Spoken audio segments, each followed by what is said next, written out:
මගට පා කරලා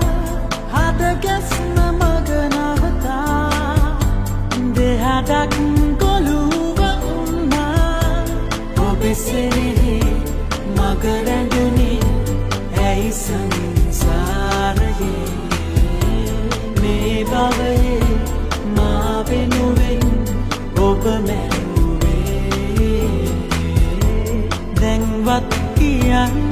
මගේ රත්තරන් මේ ඇස් දිහා බලන් දැන්වත් කියන්න මගේ